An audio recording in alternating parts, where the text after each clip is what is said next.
छोट थी जड़े गोटे भाई थिला से भाई 10वीं परीक्षा देकी से बाहर को जाइए है 20 वर्ष सी आ गाँव को फेरनी। आ जड़े मो निज भाई कथा मु कहूँ मो भाई को ना हूँ प्रमोद महाराणा सी हैदराबाद जाते सी भी से हैदराबाद सी है 3 वर्ष है सी आ गाँव को फेरना गोटे 6-7 वर्ष गोटे झीटे अच्छी 2-3 वर्षर गोटे पुओटे भी अच्छी मो निज भाई कथा कह सी आज पर्यंत आसी ना फोन फान लगुनि कौन कर कौन नहीं केमी लगे कौन देखिए छोट छुआ दिरा अच्छा सी जो जानवे बापा विषय कौन लगे पुओ सियाड़े ना ससुर जी मो भाउजर ससुर पारालिस माने कौड़ा लगुव जीवन सब थाई कि ना। नमस्कार सांग माने मु उड़िया आमे उड़िया भारी बढ़िया किंतु सांग माने आज मो निज गाँव रो गोटे भाईंकर बहुत बड़ दुर्घटना तांको जीवन चली जाइए बहुत गाँव रे आमर पूरा मन दुखरे पूरा भांगी जाइए पूरा आम गाँ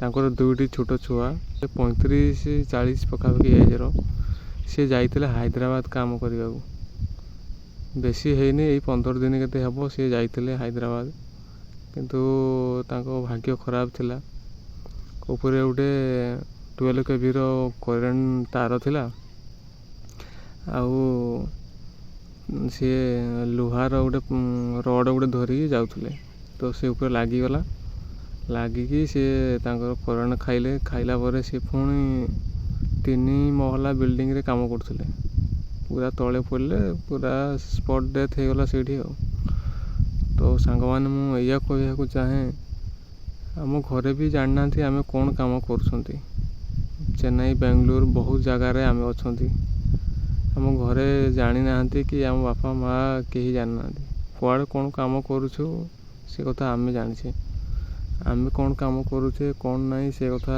आम निजे जाने घरे खाली जानी से अच्छी भलरे अच्छी खाऊँ पीऊँ काम करुँच किंतु कष्टटा आम करुचे भलरे रही भलरे पिंधापी सब किसी आम करुचे किंतु भाई आपण जिते भी अच्छा जिते भी देखुवे जदि मो वीडियो को आपण टिके सेफ्टी रे काम करूँ जदि थी आपण कंपनी रे सेफ्टी न थाए सेफ्टी टिके आपण टिके तांको चेष्टा करूँ सेफ्टी तो प्रथम कथा आपण जानथिबे हेलमेट दरकार शू दरकार ग्लोव्स दरकार चश्मा दरकार सेफ्टी फुल बॉडी आम जो जैकेट सी दरकार बहुत जिनस अच्छी किंतु से जिनस टिके कौन है कि से कंपनी टे छोट कंपनी सेफ्टी ना से कंपनी रे तो सी 3 जन जाइथिले 3 जन रु 2 जन रहिले जने आ ना मैंने चिंता करूँ जदि तांकर माँ अच्छा बापा अच्छा किंतु पुओ नहीं माने बापा माँ थाऊ थाऊ गोटे पुओ जदि चली जाए माने कौला कष्ट हम तो से भाया आम गाँव रे बर्तमान हाला चली जे जो मैंने भी अच्छा बाहर किए बाहर को जीवाई बाहर घरे ना कौन भावे तू कौटी जाऊँ कौन करुचु कंपनी कौन बहुत कथा पचारे तो जीवाटा भी ना रहीबाटा ही मुस्किल तो से भाया जदि भी आपण भी बाहर रोचे काम कर देखी चाहिए रुहतु से जगह भल ना एक द्वितीय काम भी तो सेमती आम खटिया जाइए मान तो ये खटिया निश्चय तो आमर सेमती चाकरी ना जे आम को ऑफिस रे कि को कंप्यूटर रे काम करिया तो सेटा हूँ कथा आपण टिके निज को निजे टिके ध्यान दे काम करूँ आउ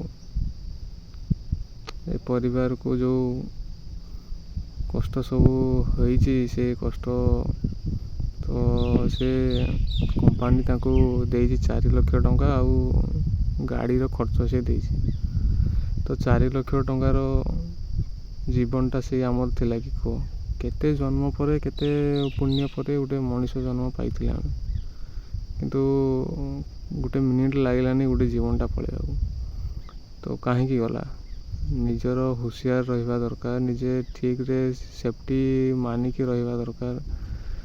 ତ ସେଥିପାଇଁ ଯାହା ବି କାମ କର, ସାମାନ୍ୟ ବାଇକ୍ଟେ ହେଲେ ଚଲେଇଲେ କିମ୍ବା ଚାଲିଲେ ପାଦରେ ଜୋତା ଦରକାର ହେଉଛି, ବାଇକ୍ ଚଲେଇଲେ ହେଲମେଟ୍ ଦରକାର ହେଉଛି। ସେମିତି ଜୀବନଟାକୁ ମାନେ ସବୁବେଳେ କିଛି ନା କିଛି ଆମ ପାଇଁ ସେଫ୍ଟି ଥାଏ, ଯେଉଁ କୌଣସି କାମରେ ବି ହଉ। ସବୁଥିରେ ଆମେ ଦେଖି ଚାହିଁ କାମ କରୁଛନ୍ତି। ତ ଭାଇ ଯେତେ ବି ଅଛନ୍ତି ଆମର ଭାଇ ଭଉଣୀମାନେ, ସମସ୍ତେ ଟିକେ ଦେଖି ଚାହିଁ କାମ କର। ଆଉ ଆମର ଏତେ ଜୀବନଟା ନାହିଁ ଯେ ଆମେ ଇଚ୍ଛା ହେଲେ ଜୀବନଟା ପାଇଯିବା କି ଇଚ୍ଛା ହେଲେ ଜୀବନଟା ଦେଇଦେବା। ତ ଆପଣ ନିଜେ ଭାବନ୍ତୁ ଟିକେ ପରିବାର କଥା ଟିକେ। କିନ୍ତୁ ଜାଣିଛି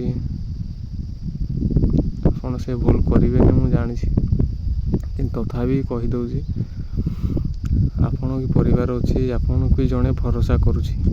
ଆପଣ ଘରେ ଯିଏ କୌଣସି ବି ହେଉନା, ଜଣେ ଆପଣଙ୍କୁ ଭରସା କରୁଛି। ଯେମିତି ମାଆ ପୁଅକୁ ଭରସା କରିଥାଏ, ଛୋଟ ଅଛି ବଡ଼ ହେଲେ ସେ ଚାକିରି କରିବ, କାମ କରିବ, ଘର କରିବ, ସବୁ କିଛି କରିବ, ଆମକୁ ଟିକେ ଶାନ୍ତି ଲାଗିବ। କିନ୍ତୁ ଯେତେବେଳେ ପୁଅ ଚାଲିଯାଏ, ମାଆ ଥାଏ, ସେଇଟା ଭାରି କଷ୍ଟ ଦିଏ। ତ ଆପଣଙ୍କୁ ସତ କହିବାକୁ ଗଲେ, ଆପଣ ବାହାରେ ଅଛନ୍ତି, ଆପଣ ସମସ୍ତଙ୍କର ଗାର୍ଲଫ୍ରେଣ୍ଡ ବି ଥାଇପାରେ, କାହାର ବାପା ମାଆ କି ଭଉଣୀ କି ଯାହା ବି ହେଉନା, ଯିଏ ବି ହେଉନା କାହିଁକି, ସମସ୍ତଙ୍କୁ ଭରସା ଥାଏ ଯେ ସାଙ୍ଗ ରଜରେ ଆସୁ, ହଁ ରଜରେ ଯିବା। ଆପଣ ସେ ଠିକ୍ ଟାଇମ୍ରେ କ'ଣ ଅସୁବିଧା ହେଇଯିବ, ଜ୍ୱର ହେଇଯିବ, କାଶ ହେଇଯିବ, ଆସିପାରିବେନି। ସେଇଟା କ'ଣ ପାଇଁ? ସେଇଟା ଭାଗ୍ୟର କଥା। ଭାଗ୍ୟରେ ଯେଉଁଦିନ ଥାଏ ସେଇଦିନ ତ ନିଶ୍ଚୟ ଯିବା, କିନ୍ତୁ ତା ମାନେ ନାହିଁ ଯେ ଆମେ ହୁସିଆର ନେବାନି। ଗୋଟେ ସାମାନ୍ୟ ମୋତେ ଗୋଟେ ଦଣ୍ଡିସ୍ ହେଇଛି, ମୋତେ ବି ଦଣ୍ଡିସ୍ ହେଇଛି, କିନ୍ତୁ ଗୋଟେ କଥା ଯଦି ମୁଁ ମାନିବି ନାହିଁ, ତାହେଲେ ତ ମୋତେ କିଛି ନା କିଛି ମୋର ଇଫେକ୍ଟ ଦେଖେଇବ। ଯାହାହେଲେ ବି ଡାଉନ୍ ହେଇଯିବ ମୋ ବଡ଼ି, କିମ୍ବା ଯାହାହେଲେ ବି ତ ଅସୁବିଧା ହେବ। ତ ସେଇଭଳିଆ କଥା ପଡ଼ୁଛି। ଆପଣ ନିଶ୍ଚୟ ମାନିକି ରୁହନ୍ତୁ। ଆମ ଜୀବନଟାକୁ ବହୁତ କଷ୍ଟରେ ପାଇଛନ୍ତି। ଆମ ସମସ୍ତଙ୍କର ଟିକେ ଆଶା ବି ଅଛି, ସମସ୍ତଙ୍କ ଆଶା ପୂରଣ କରିବା, ଦିନେ ଦିନେ ବାହା ହେବା, ଦିନେ ଦିନେ ସବୁକିଛିର ସ୍ୱପ୍ନକୁ ପୂରଣ କରିବା। ତ ସେଥିପାଇଁ ଆପଣଙ୍କୁ ଏ ଭିଡ଼ିଓ ଟିକେ ଜଣାଇଦେଲି। ତ ଆପଣଙ୍କୁ ଯଦି ମୋତେ ଭଲ ଲାଗିଥାଏ ଭିଡ଼ିଓଟା, ଆପଣ ନିଶ୍ଚୟ ମୋତେ ଜଣାଇବେ। ଯଦି କିଛି ଭୁଲ ବି କହିଥାଏ ମୋତେ ଟିକେ କ୍ଷମା କରିବେ। ଜୟ ଜଗନ୍ନାଥ।